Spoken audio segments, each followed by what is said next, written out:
This is the Agorist Nexus podcast. I've got my great co-host Dag with me. How you doing, Dag? I'm doing pretty good, man. How you doing? I'm great. Loving life right now. So couldn't be more happy. It's a beautiful day out here, that's for sure. Yeah, Florida always seems nice, pretty much, right? Well, no, I mean, our summer is our awful time of year. You know, it's the same thing. We just hibernate indoors over the summer. All right. Actually, our guest tonight's kind of learning about that recently too. So we'll get into that. But before we introduce him, though, I want to give a big shout out to Presearch, decentralized search engine.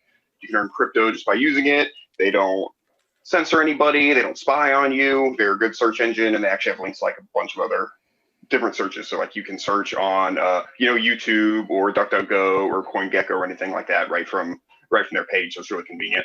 Yeah, so just leave alphabet and Google behind when you do searches. So you'll be a lot better off, and you'll earn crypto. So yeah, we love Presearch. We'll probably still promote them even if they don't sponsor us. So, but yeah, with that said, we've got Ben with Liberty Hippie, and then he's Homestead Homeschool podcast. Yeah, I got a little podcast over there, Homesteads and Homeschools, and I just I used to alternate every week, talk about. I've just gotten lazy about finding guests, so I take what comes and I don't plan anymore. And lately, it's just been a lot of homesteading stuff, but I do still get into homeschooling side of things and what that looks like, and because it looks different for everybody. But yeah, absolutely.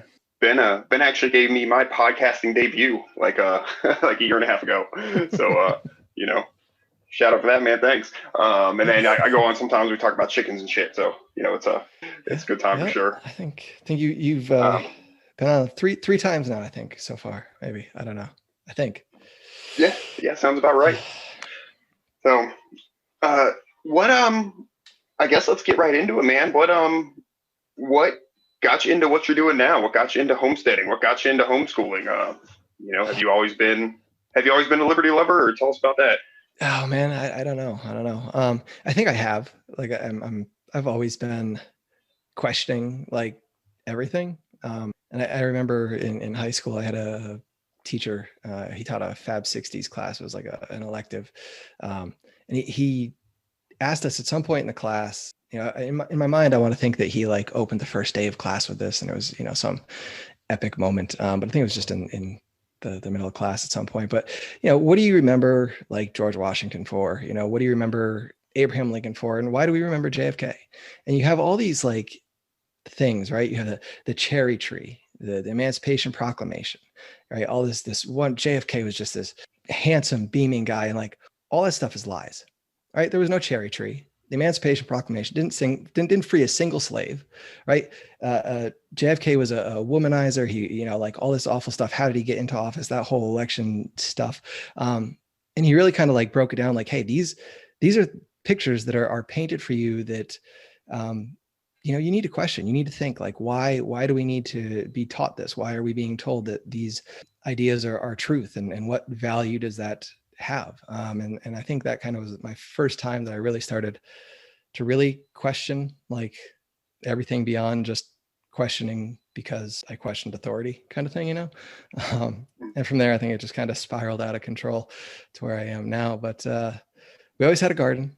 My parents kind of gave up on the garden as my brother and I got into like middle school years, high school years. And that was always something that I wanted to get back into. And I think even when I was in college, that was something that I started doing on the summer, dig around my parents' yard for doing that sort of stuff. And it was always something that stuck with me. And why not? I think it's kind of a why not. I haven't reached the point where I'm, producing all my vegetables or all the stuff that I need to eat, but it supplements, and I know where the food came from. I have a connection to what's going on around me. And I just, for me personally, like it gives you that just that understanding of your world around you, right? Your setting, everything. I think we tend to lack, like you get up in the morning, go to work, come home, and that's it. And there's so much more to life than just back and forth here, there, and just the natural world has always been something I've been drawn to. So that's kind of that end of things. And as for homeschooling, Not really. I went to school to be a teacher. That was what I was going to do. After I had that history teacher, it was like, okay, like, I can do something with that. I can teach kids things and actually like be productive and get them to think outside of boxes and their comfort zone. That lasted for a couple of years, and that was that. So, yeah, I don't know. We put our kid in kindergarten, and decided to homeschool after that. I don't think it was any one single thing that turned us off to it. More a culmination of different events, different things that go into public school that kind of put us off it. I figured that we could do a better job at home. So that was that decision. We can get into any of that as you see fit. One thing that you had said that when I get to thinking about it, like you were talking about, the cherry tree and all the lore and stuff, and it's like, sure, like, like fables or whatever can be, beneficial or fine or something, but it's like when this stuff that's like obviously just fairy tales is like taught in school, like it's real, it's really like, why do they need to do that? Why do they need to lie to us, to make us like, it just becomes very apparent that it is like an indoctrination kind of thing, or at least it seems, and, seems for as though sure. that's the case. So it's just really creepy. It's one thing to hear about a mouse and a lion letting each other out of a net or whatever. They're animals, right? It's not real. That when you paint that picture as this, political superhero that you need to like bow down and worship because, he did all these wonderful, great things. It's no, it's I don't know. If somebody tried to tell you that Paul Bunyan was an actual real person that like did all those things with his big axe, it'd be the same kind of creepy. Right. Yeah. Larkin Rose likens it to Santa Claus a lot of times, like adults believing in government is like adults believing in Santa Claus, and it's it really does. I do draw a lot of parallels like that. It's definitely something. That's and that's one of the things that like, gosh, like the thought of like the vast majority of children in our country going to school every day and saying the pledge and just being taught all this stuff, like, oh man, it's concerning isn't the right word. It's really sad. It really is. So I think anything anybody can do to sort of take that into your own hands, like your kid's education, and someone like in your situation is great, like because you have the homestead. Like I really think that's like, and this is just me, like my personal opinion, and I'm sure this varies family and child to child, etc. But like, man, like what a great place to be able to like raise kids, and like what a great like learning environment. Probably the class that I took the most from ever was in middle school. I took agriculture for a year, and all the stuff I learned in that class just stuck with me for whatever reason. But it was, it's just really neat. It's a really great, environment to be able to learn about the natural world around you and be able to just tinker with, sort of whatever they want to learn. If you want to do something like an unschooling kind of thing, you've got a great space for that. So that's really cool. Do you the kids that you do homeschool, do you get to incorporate any farming stuff in with it? Yeah, we're not quite unschooling. Like we're there some days we're not. Some days we have a little more rigidity. I think some of that comes from like my teaching background. Like I have a very hard time just like letting it go. But we do a lot of that sort of stuff where, it's talking about, seeds and germination, what that's all about and what's actually happening. My son has like his own little chicken flock, and we're trying to get into the genetic side of things. And he wants to create his own breed, if you will, he wants to call it. So getting an idea of, okay, like you have a how old is he? Feather feet. If you mind, he's 10. He's 10. He'll be 11. 10, and he's got his own chicken flock at 10, man. That's great. It's cool. It's just, and it gives him that sort of responsibility thing. We had a dog growing up, and we're responsible for feeding it. But I don't think I ever really fed it more than once a week. So my parents always picked up the slack kind of thing. But this is one of those things where it's like, these are his birds. I have my birds. He has his birds, and he's responsible for them. And I think that, again, that kind of ties in a little bit. It teaches them a little something. The same with like, having the garden out, dragging them out, sometimes kicking and screaming that, no, you need to help me, pull some weeds today. You got to help me, put the onions in the ground today. It teaches them something that like, okay, I want this food. I gotta work for it a little bit. It gives them the respect for. It's not going to grow itself, so. And you appreciate the work a little more too. Like, like I don't necessarily have like an objection to like wage labor or anything, but it's like when you're just working and you get money and then you go buy stuff, it's like, I don't know, man, it's almost like harder to be like good with money. It's like it means less kind of, but it's like when you're, in something like this where it's like, hey, we're going to grow this and we're going to eat this tonight. This is how we eat, like there's such a great feeling. There's more pride that comes from picking a carrot that you ate than like, oh, here's a few dollars, faceless dollars that I earned, so I definitely think there's a lot of good lessons there for sure. I think that's, you can like extend that even further, right? Like I remember as a kid, I used to, work at a grocery store and like I'd cash my check and I'd get my cash and I go, put some in the bank and do whatever with the rest. And, like you had that tangible thing in your hand and you don't have that today. Your money gets direct deposited into your bank account. You walk around with your little plastic credit card. There's no like, okay, I spent 8 hours working for, this sum of money in my hand. And now I'm going to give half of it to this guy to buy X, Y, and Z. Like it's not there anymore. And I think like kids are, it's tough. They have like no concept of like what money is or what, how economics work in that sense of things when they have to actually, like you said, work for it, like actually see like, okay, this is how much time went into this. This is how much effort went into this. It gives them a little more, respect for it or a little more cognizant of what they want to, spend their money on, what's really important. Yeah. And just tasting something that you had a part in growing. I mean, especially at a young age, must just be, I helped my grandpa on his farm when I was younger. And there was more satisfaction than just like, it was like, I had a part in it and it tastes great, and there's just so much more satisfaction in that than like, yeah, like what Dag said earlier, just going to the store and, giving him paper with dead criminals on them. But what were you about to say, Dag? I'm really good at cutting you off. That's my main job, guys. I cut off Dag. So. Well, D gets to talking too much. I just got to jump in there. Yeah, you just got to cut him off, bro. How so since we're on the topic of kids in the homestead, like how do they take to farm activities? I know you mentioned sometimes you gotta drag them out kicking and screaming, but they tend to be like pretty cool with taking care of the critters, or even on more extreme end, like you guys process some of your own animals. Do they help with that at all?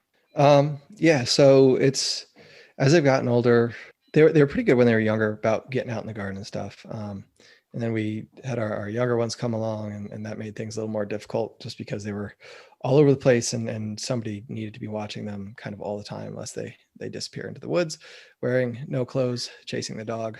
That never happened. But,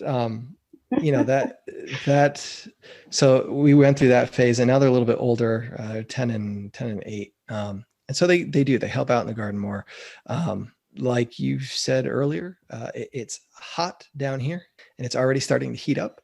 And, with our New England blood, I'm kind of getting used to it. My son is not used to it. And so he's already kind of crying about it being, 85 degrees in February, but, August is not nice to him. So he's a little harder to get out in the summer, but, they're pretty good. And with the chickens, so we processed our chickens. We do the broilers, the meat birds. We've done turkeys. We have some goats now that may or may not be processed. I'm not entirely sure what we're going to, that is the plan is to process them. For me personally, it's a little harder as you get to bigger animals that are around a little bit longer. We're talking 8 months instead of 8 weeks. So you build a little more of a bond with them. I think it's easier too when you have like 30 birds that you're going to put in the freezer as opposed to one goat that you're going to put in the freezer that which goat that is. All the birds are exactly the same. Yeah. So like, it's like, yeah, whatever, like I think you mentioned one time, it's the first one and the last one. Those are the hard ones, and the rest in between, they're easy. Yep. So the kids will help out with that. And our girls they're not around for like the slitting of the neck. They don't like that, and I'm not gonna make them be there for that.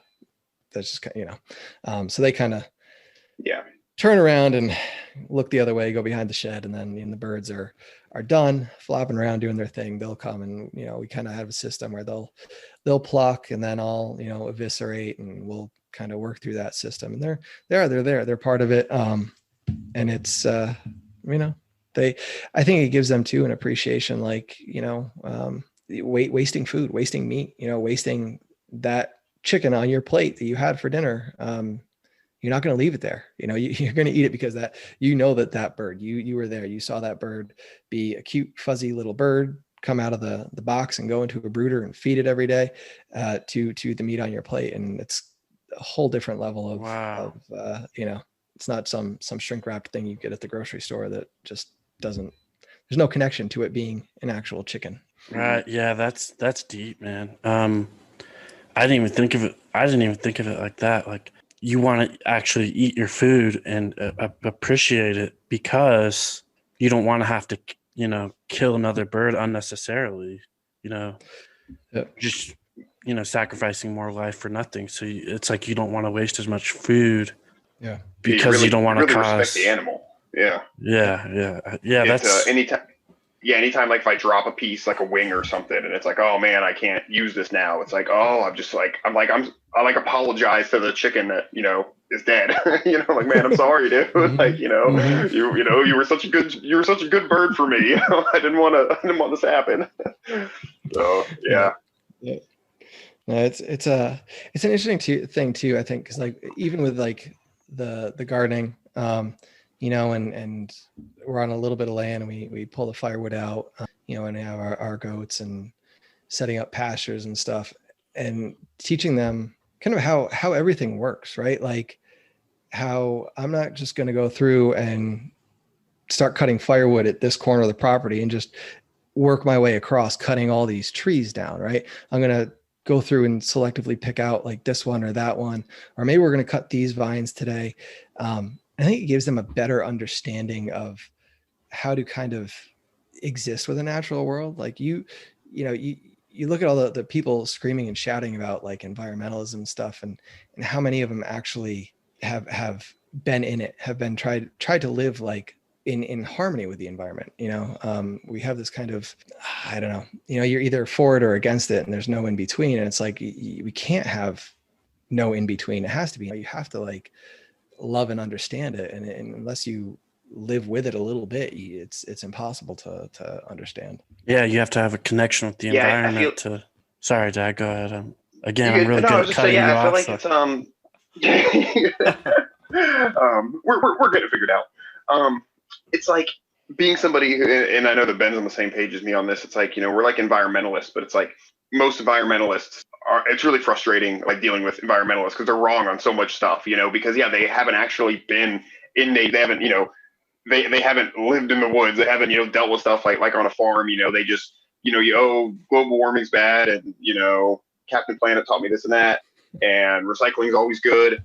And, they drive an SUV and live in the suburbs, and like, they don't practice any of it. They might donate a little bit of money to, the Sierra Club or something, but that's about as far as it goes. And it's, when you can actually get out there and like see, like you were saying, like you just cutting down trees per se isn't bad, right? Clear cutting, hundreds of acres isn't necessarily a good thing to do, but there are, healthy ways to manage forests and everything. So you sort of get to teach them a little about that and resource management and things like that. So that's really awesome. And I hope it all sticks. It's all these things I hope stick. Hey, you got a better shot than most people. So that's good. All right, guys, so we got to take a break real quick and give a big shout out to our sponsors, Devault Cryptocurrency, ticker symbol DVT. Really excellent coin. A lot of cool features. Working on privacy with Terraform. And what else they got going on over there, Brandon? They're coming out with DeFi, and it's a proof of work coin, but you can stake it. And you're like, well, what does that even mean? Basically, you stake it and you get, it's like think of it as like interest, right? Like how a bank would do it, except it's not a bank. You hold it, nobody can touch it, and you're getting interest off of it, which is great. And it's super easy. Like you would think this would be complicated. It's super easy. You can stake. It took me 2 seconds, and even my grandma could figure that out. So I was super impressed with the innovations on this coin, with how super easy it was to stake it and get interest from it. And yeah, with such a small cap coin, their team is so innovative. We definitely could see great things coming out of this coin. So check it out.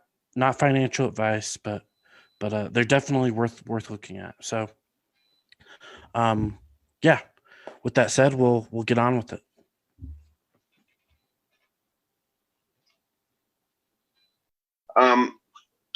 As far as I feel like we're just, and homesteading and homeschooling just go so well together. I feel like I'm blurring both my categories of questions here. They do. As far as so okay, there's public school, private school. I can say that probably private school is a little better than public, or as I could say, government indoctrination camps. But it's still the same sort of general structure and sort of teaching a lot of the similar things. But I'm sure some kids do better in that environment than others. And then there's things that are a little more outside of that, like let's say Montessori schooling. Do you have any insight? And I'm sorry, I have a habit of asking really long questions. Or 8 questions rolled into one. But do you have any insight as maybe some of the differences between some of them, maybe how you can sort of pick one out, what might work best for your kid, or just any thoughts on anything like that in general? Again, I'm sorry, that's a very wide open question. Just run with it. All good. I don't.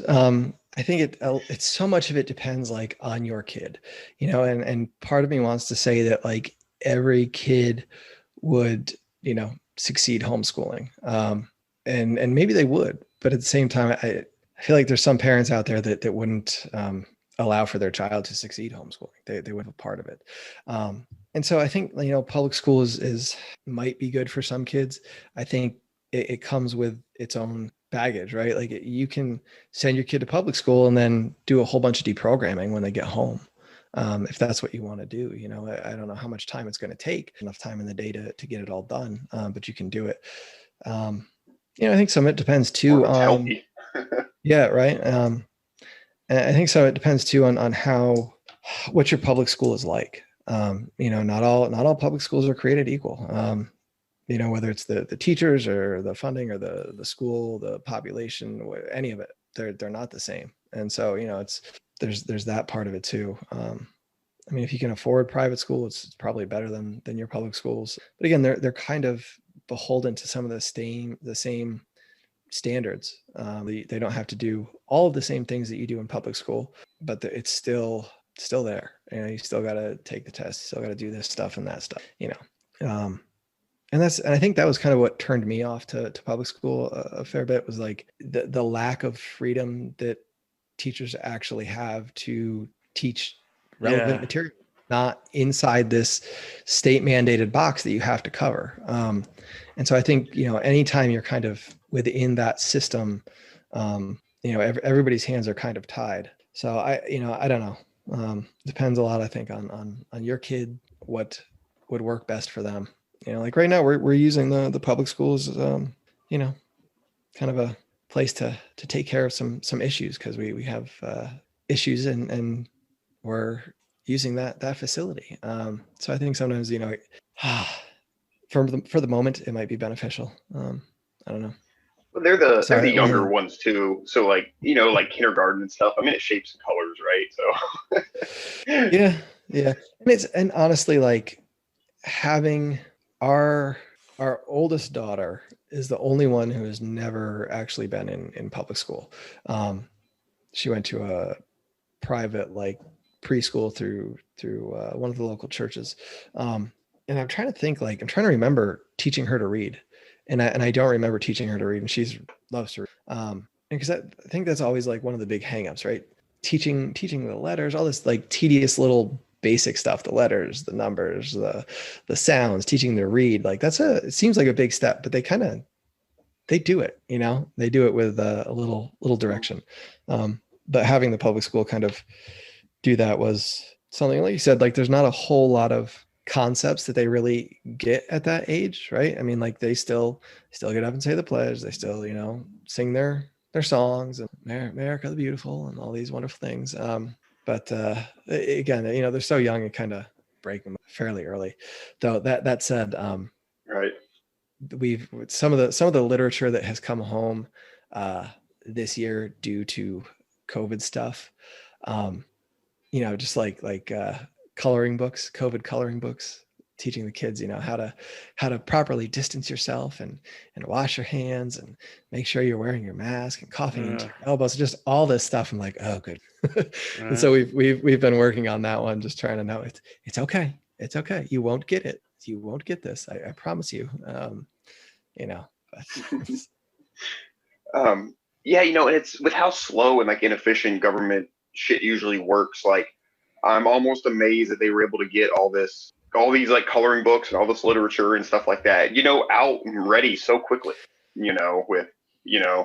I'm not trying to be a conspiracy theorist here or anything. I'm just saying, it definitely seems like they had a lot of this stuff ready. And I think it's easy, right? It's easy to do, right? We're not talking theory. We're not talking, how do you teach a kid 2 + 2? It's let's make a coloring book that has, this wear a mask, this, social distance, don't hug your friends.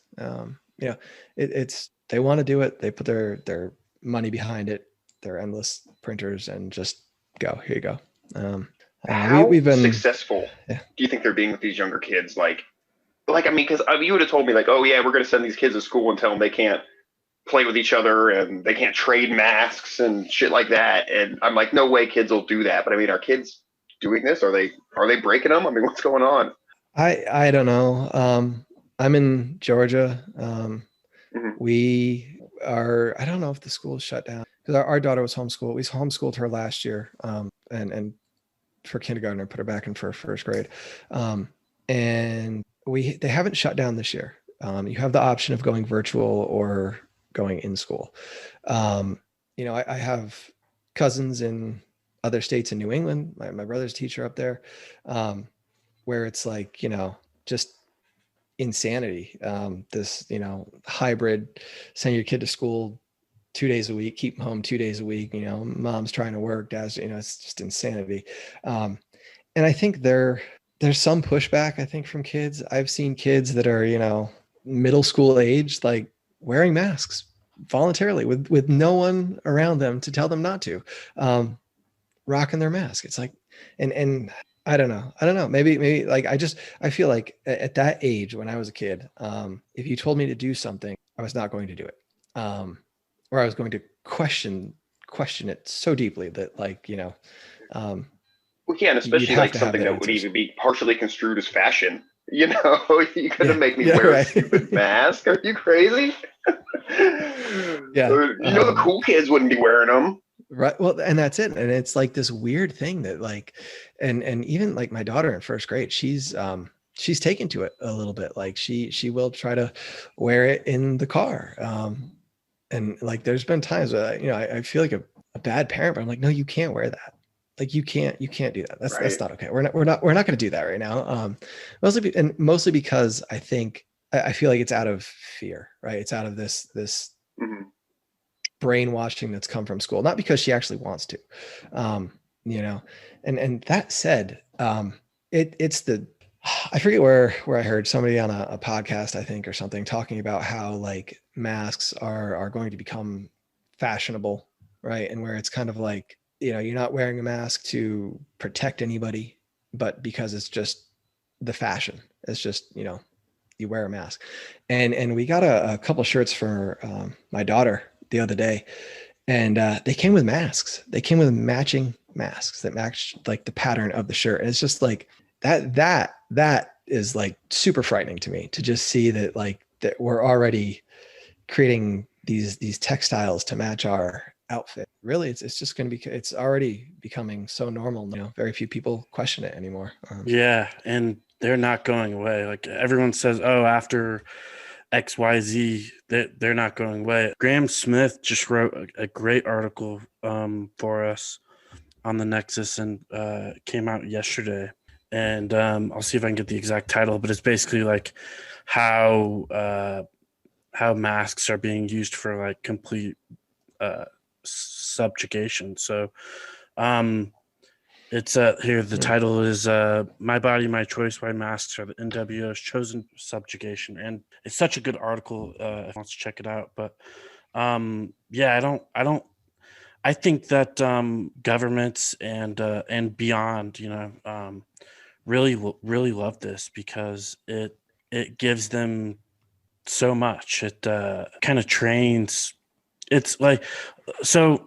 I'll share a personal experience, and hopefully you guys don't judge me too hard. But so I actually kind of like exactly.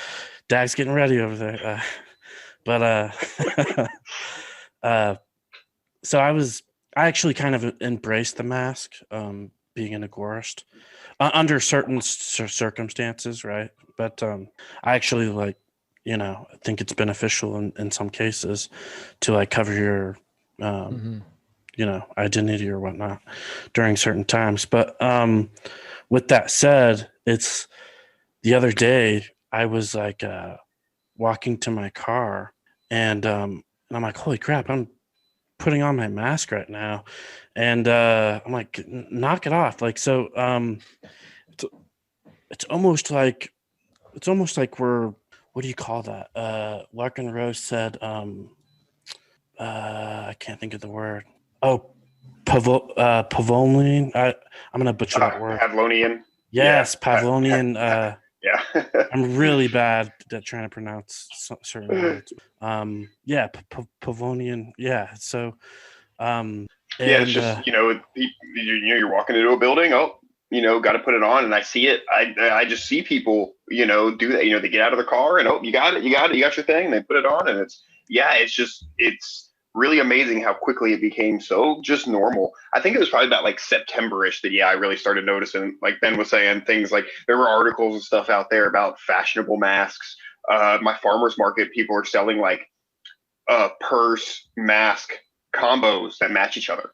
Like you were saying about the shirt, it really is just becoming a regular thing. It's strange. It really is. I'm not sure. I'm not sure what to think about it. It's tough. It's tough, right? Because like I've not worn a mask. I wore a mask once to take my son to the ER because he got stung in the face by a wasp. That was the one time. Ouch. Took my kids to the dentist, and they were like, "No, you got to wear a mask," and we waited outside. It's one of those things. But then at the same time, I'm kind of like setting myself out, right? Like everybody's looking at like, that's the guy that doesn't wear a mask, and again, that's not something you necessarily want to be known for, but at the same time, I'm just like, so like, stop telling me what to do. Like, what? No. So I don't know. And I think like even the facial recognition stuff they have works like through the masks, around the masks, within the masks. I thought, maybe I could be wrong. Yeah, those of us that are covered in tattoos and shit, like we're we're fucked no matter what, Or get these things out of my face too. I heard Vin Armani say, and this was interesting, that that the mask, like, so basically, it's associated with it's associated with something good, right? So like, if so like many times, like biblical text will have pretty much all biblical text, no matter what religion, has fasting, and like many other things that are associated as good, like exercise and all this stuff. These are things that we do because they're associated as good.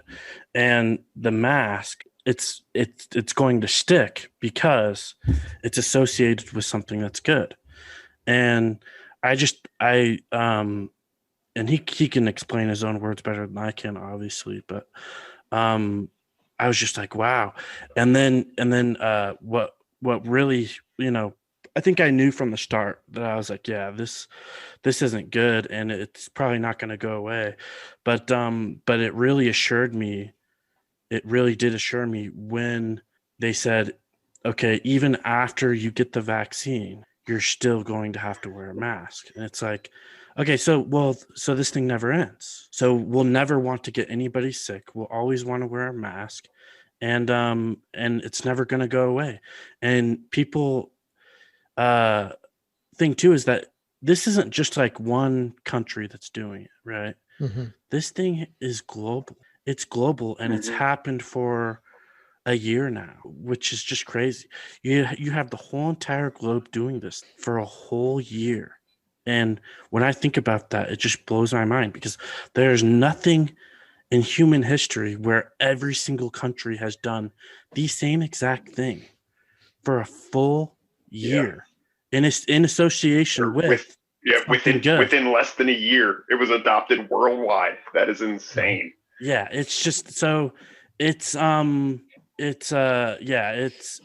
blowing, and it's going to be, you're pretty much going to be forced to wear a mask forever, and the only people who aren't are going to be the like super global elites who rule over everybody, because they'll be afford to, they can afford to get a doctor to sign off every single day on their medical stuff. And so you'll have like this class system where the slaves wear masks, and basically the rulers or master don't. And I think it's a really dark road that this is on, but I'm actually an optimist, but I can get into the optimistic stuff later.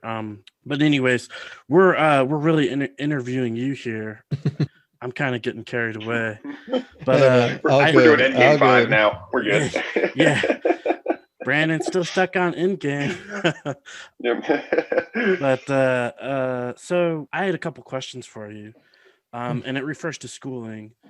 And I guess my first question is how would a parent who wants to get away from public school, homeschooling, and or how would somebody who's got a toddler transition into homeschooling to begin with? I mean, if you have little ones, and you're being an attentive parent, I don't think there's a whole lot of transitioning to do. You can, if you want to find a curriculum for them as they get a little bit older, you can. But, like spending time with them, reading books, showing them letters and giving them crayons to color with, like that alone, that teaches them so much, like kids learn from things that you never would imagine they learn from. They really do. I think pulling kids out of school, like it's scary. It was really scary.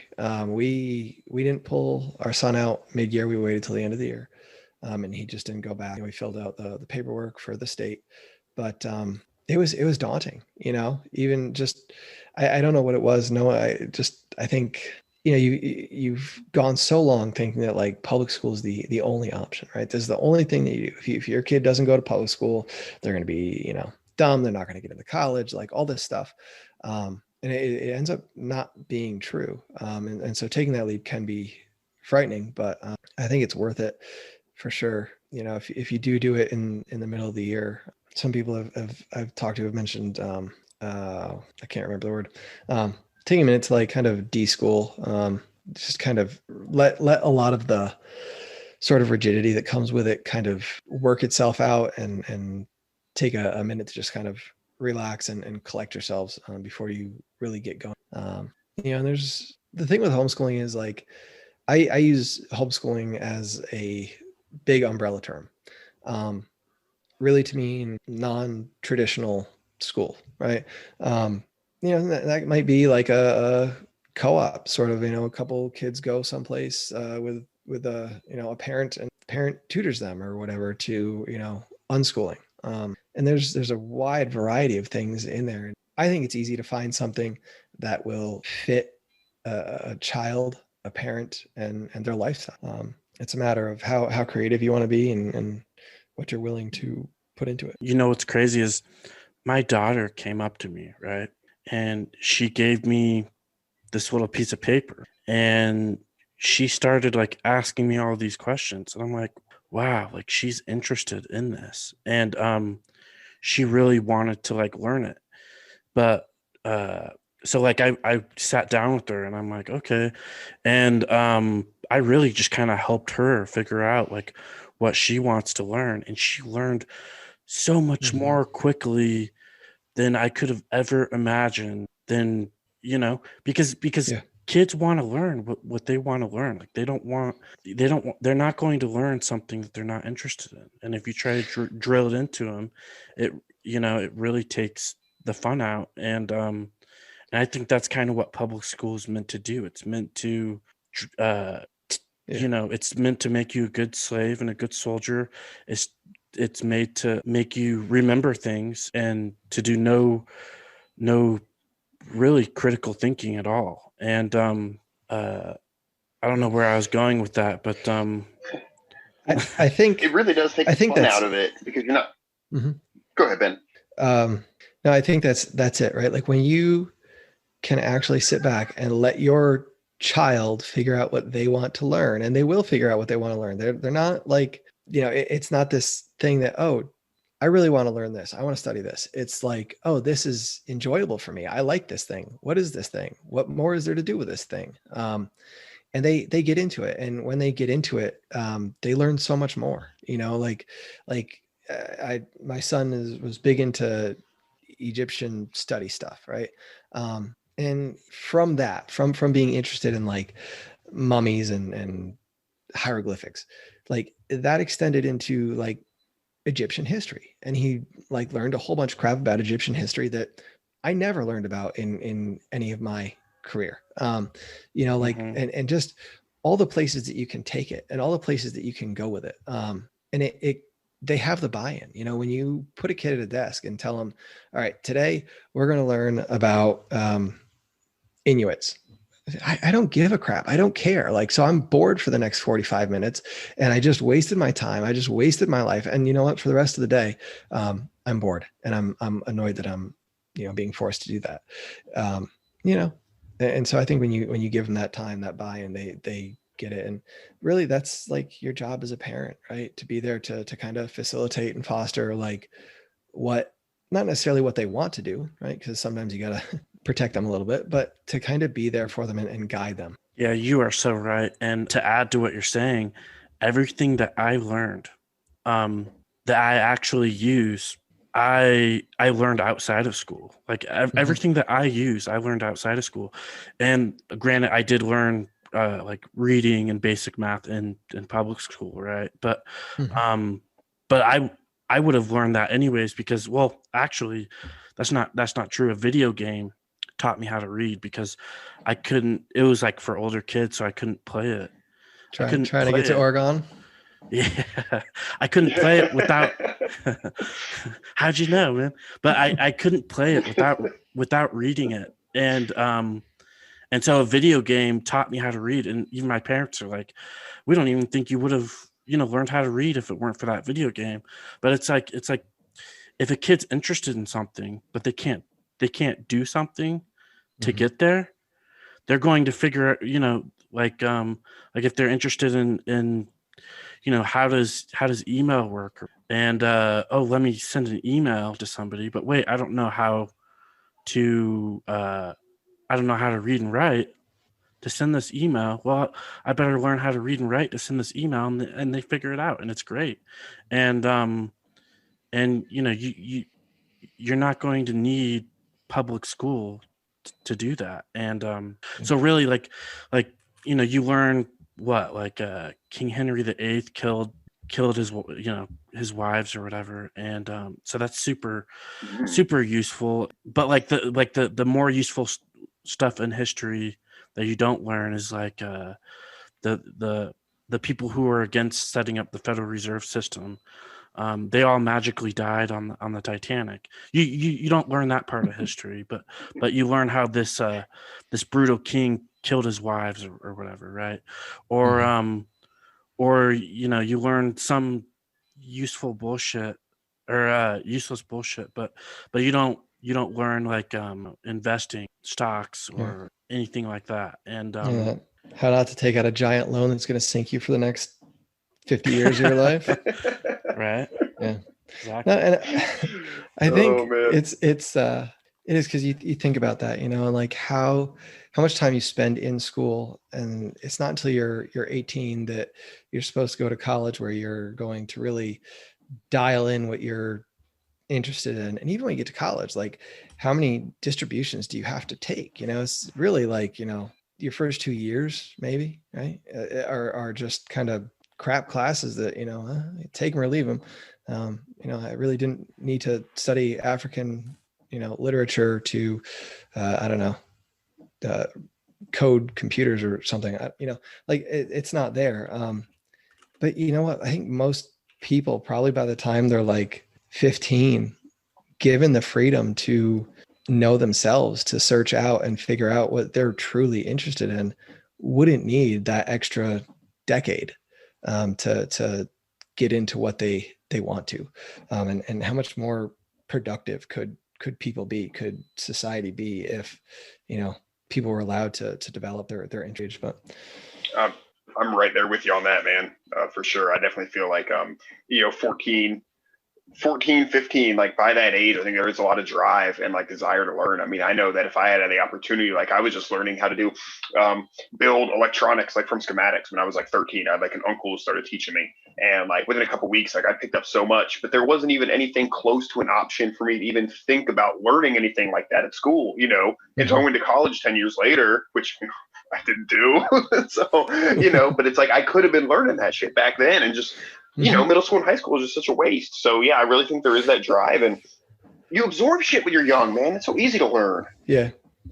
And I think school beats that out of you, like, so like, because most of the time what you're going to find enjoyable is not this cookie cutter mold. It's what's being taught in school. It's something that's outside that box a little bit. And so when you don't get that in school, it just, I don't know, why do I need to be here? It sucks it out of everything, but, that's mine. I just learned how to like get away with shit. Like in high school, it was just learning how to skip class and learning how to, get away with stuff. So yeah, school's definitely a bad influence. yeah. It's like when someone goes to prison and they come out a better criminal. It's like the same kind of thing, man. A bunch of people have nothing better to do. You're forced to be with a bunch of, a bunch of kids who weren't great influences. That's such a great, I'm going to quote you on that, Dag. That's great. Oh yeah. I'm going to put a quote on there and tweet it out. This was by Dag, but beautiful quote, by the way. But Thank you. I want to shift gears here for a sec. Probably just to keep you on your toes. And this question's probably for both of you, since you guys are the experts. Man, experts, even that word is just it's gotten bastardized this year, huh? Yeah. But no, yeah, these guys are both truly experts in gardening and stuff. But so this question's for both of you. How would somebody go about starting a garden or starting to grow their own food? What kind of advice do you guys have? And try to dive deep in terms of like, should they have beds or should they do hydroponics or for certain situations or whatever? I guess you go first on it. I start by saying you just bastardized the word expert again by placing that mantle on me. But I don't know. I think because it's one of those things. We're trying to figure out how to do things differently. As a kid, I grew up with, my dad had a rototiller. We'd till up the ground and plant and move on. And that's what we've done. And I've been trying to get away from that, trying to learn a little bit more how to go the more regenerative route. Our soil here sucks. It's sand on top of clay, so it retains very little moisture. And tilling it up is probably like the worst thing I can do for it. It's just it's just not good for it. We have tried some raised beds. When I was in New England, raised beds worked great. It held the moisture. Down here, I feel like they dried out faster. And think there's a word for it, hydrophobic maybe. You know, there's times in the summer where you put water. Rabies. You put, yeah, like fear of water, right? Or I don't know. There's a word that like water doesn't absorb, but the water just runs off. You put it on the dirt and it runs off, and you drag your finger through the wet dirt, and the first 1/8 of an inch, 1/4 inch of the dirt is wet, and everything underneath is just as dry as it was before, but all the water ran off. So that so the weird. raised beds, yeah, you got to get it wet before it'll get wet. Yeah. I deal with the same stuff down here. Yeah, sorry, I didn't mean to cut you off. No, it's a learning curve. I'm still trying to figure out. So this year we're trying to do some raised beds. You know, we've done a couple hugelkultur beds that works. This year we're going to do some cinder block beds. And I'm going to try to excavate out a little bit of the ground below it, put in some manure and some sticks and cardboard and stuff, kind of make like a hybrid hugelkultur raised bed type thing. So it's a little bit more manageable. But I think getting started, really like figure out what works, try different things, you know. There's a lot of stuff out there, you know, like you have your annuals. Everybody loves their peppers and tomatoes. I've been loving our perennials, you know, like we have rosemary up and down our sidewalk. And there's some thyme and oregano growing underneath it. You know, it might not seem like much, but it's a nice place to start. It's a nice place to get going. People have done well with their containers, tomatoes and stuff in like 5-gallon buckets. That seems to do well for people.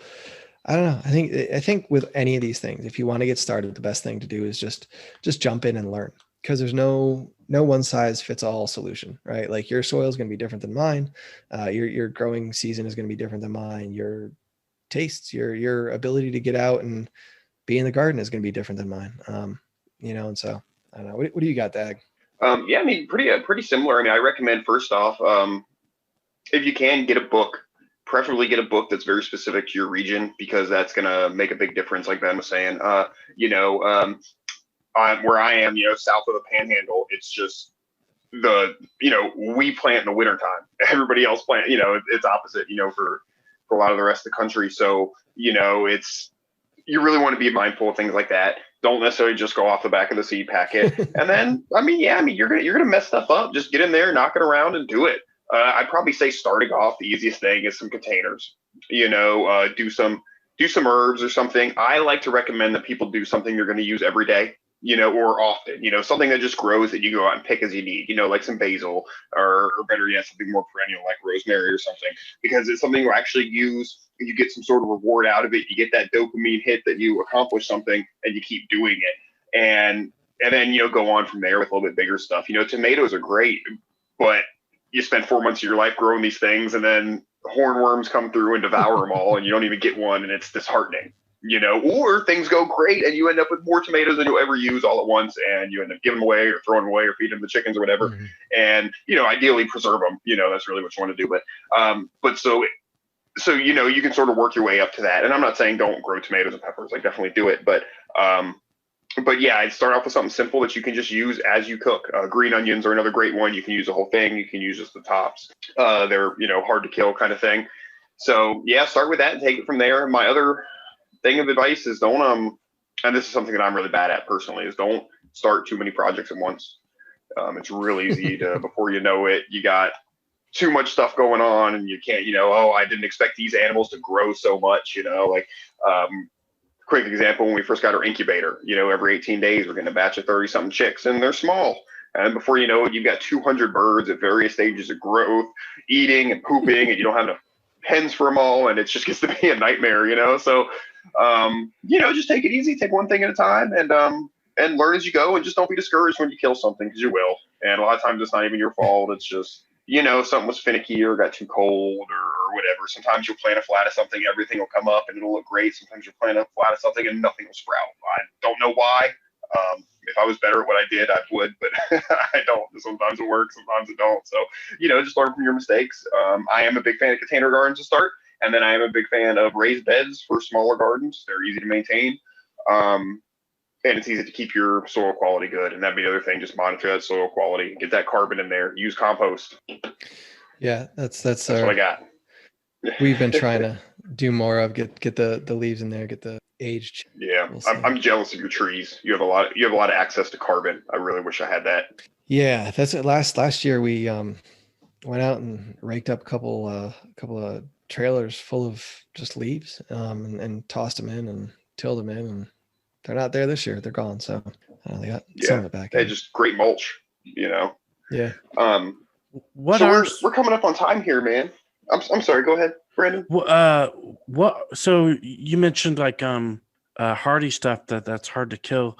Can you guys go down a list of some hardy plants that you'd recommend real fast? Zucchini. Although zucchini is dicey because zucchini is one of those ones that you'll grow and you'll be like, look at this zucchini. I made zucchini. And then you'll have so much of it that you'll have an overabundance and you can't preserve it. And you just kind of quit and just stop with it. And it's almost like, you give a lot away. Yeah. Yeah. Dag, what can you name off another one?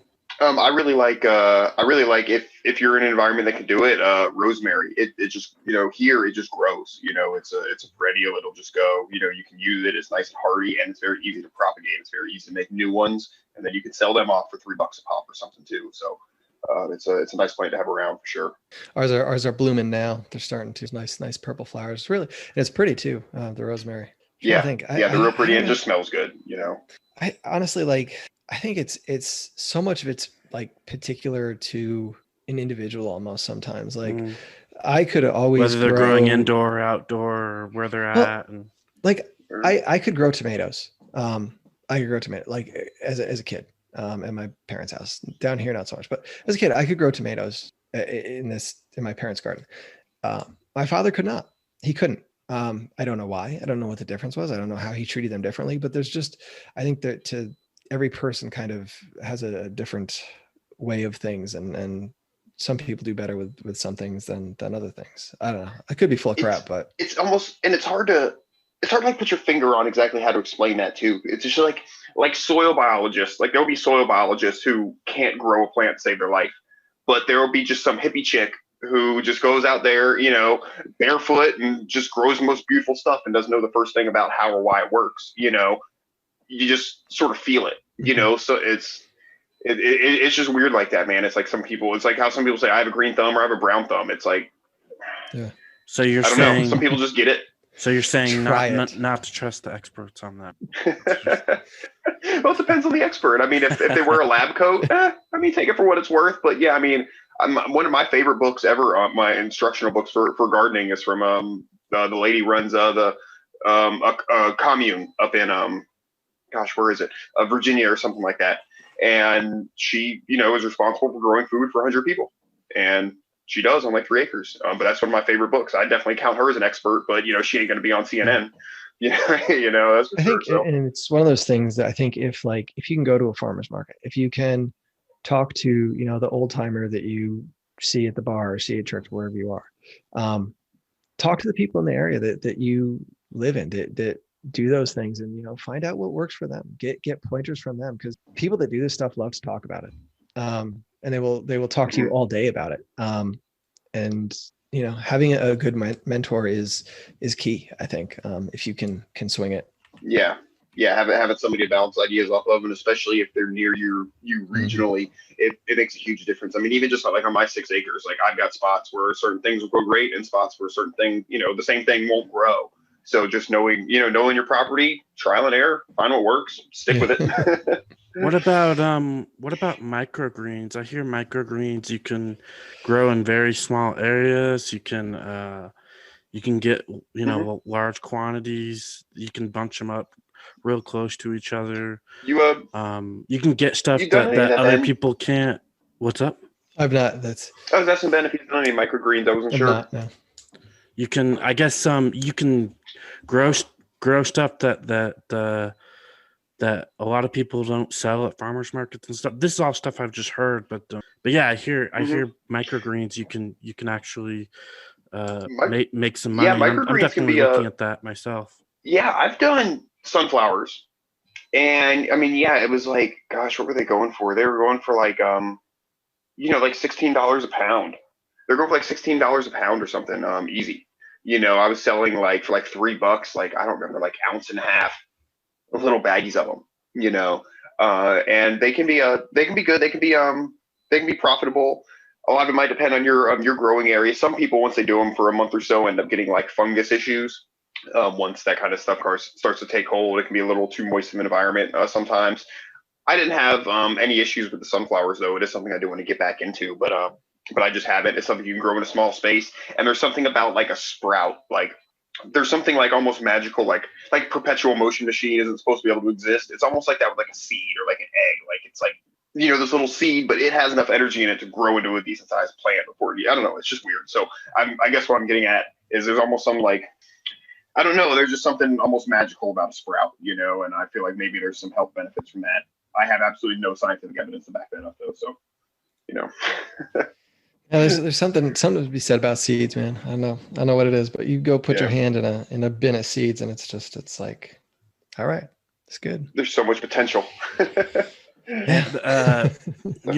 Speaking of seeds, I wanted to give a shout out to a new listing on Agorist Nexus. It's called Agorist Acres, and they sell seeds, and they even donate a small percentage back to Agorist Nexus so that we keep content going. So, get some seeds from an Agorist business.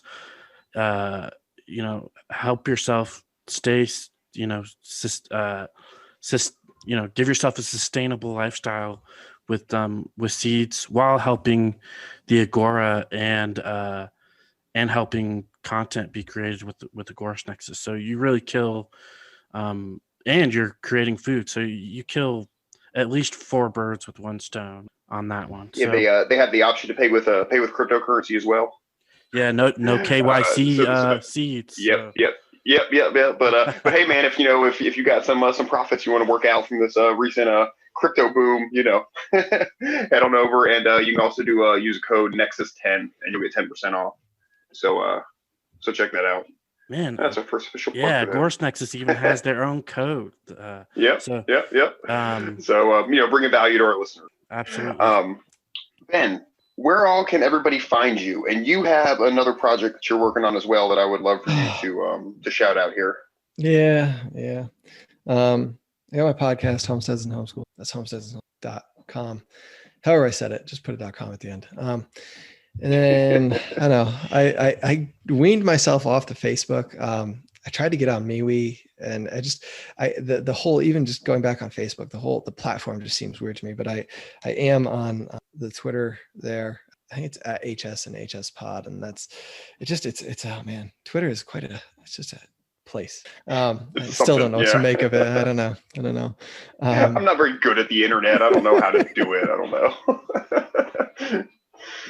I keep Anyway, and then lately I've been doing some coffee, Run Your Mouth Coffee, rymcoffee.com. Me and John Odermatt over at Finding Freedom, been doing that for, I don't know, probably about since January, I think. I got some beans over there, and trying to kind of get out there and support free speech, right? Like this whole idea that cancel culture is even a thing, and just kind of, I don't know, give a mouthpiece to the exchange of ideas. Because really, what good ideas are bad ideas. If you don't exchange them, there's no growth. And when there's no growth, you can only go backwards, right? Because everything decays eventually. And if you're not growing, you're so. Yeah. How do you even know if it's a good or bad idea if you don't talk about it? Yeah. Right. So you gotta talk that shit through. Yeah.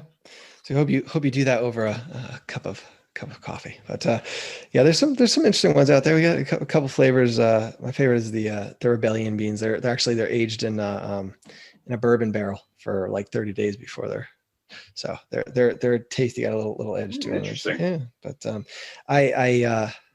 I'm picking those up right now, man. We don't accept crypto right now, and I'm working on it, but we go through Shopify, and my 2 options are coinpayment.net, I think, and Coinbase. And I think there they used to have BitPay too. If you check, they used to have. Yeah, I think they might. I don't know if they still do. Definitely check, because BitPay is probably the one you want to do with Shopify, and I'll actually look at stuff too, and I'll send you some info. But I figured you guys would know which one is better. I know Coinbase is no good, but then it's kind of like I don't know. These are yeah. Anyway, so yeah, go check that out. Yeah. I'll put a promo code in there for 10% over at call it Nexus. Nexus 10 will get you 10% off there. So. Man, we're just picking up all kinds of right on. picking up all yeah. And put if you could, if you want to list Run Your Mouth Coffee. That's the company, right? Run Your Mouth Coffee. Yeah. Okay, I didn't butcher it. Yeah, if you want to list it on Agorist Nexus, we'd love to, feature you for free or whatever. So we'll talk about it. I know we're going to be in the comic book there coming. Oh, that's right. Forward to that. Yeah. Yeah. That's crazy. That's you. Such a small world. Yeah. It is, man. It's great. So basically, guys, what we're talking about is Origins 4. Agorist Nexus had some ads, and some companies wanted to be a part of it, and yeah, so we've got ads in the voluntarist Origins 4 coming up. That's Jack V. Lloyd and the Philosophers Project. So it'll be great comic series. It's cool that there's actually like an anarchist superhero. But yeah, definitely check that out when it comes out. You can get Origins 1, 2, and 3 right now. Do you guys think we plugged enough stuff into this episode, or yeah, keep plugging away? I think we're good for today. Hey, it's been valuable stuff, man. That's why the people listen. So, right? Yeah. With that, what you will, right? So, right. If you guys have anything else, I got a quote. Whenever I'm ready. good. I want to big thank you to Ben for coming on, man. Thanks for having me. I finally showed up, so appreciate it. Yeah, hell yeah. So yeah, man. You got a quote or anything, Brandon? Yeah, I do, and I want to say, huge thanks to Ben for coming on today. So cool, so real. So thanks, man. Appreciate it. Yeah, thanks for having me, man. Yeah. With that said, I've got a quote by the great Dana Martin. The idea that memorizing spelling words is better preparation for a child's future than a strong family connection is nonsense. Dana Martin from The Radical Unschooling, A Revolution Has Begun, Revised Edition. So you can probably check out that book too. There's another plug for you. But Agorist Nexus is out.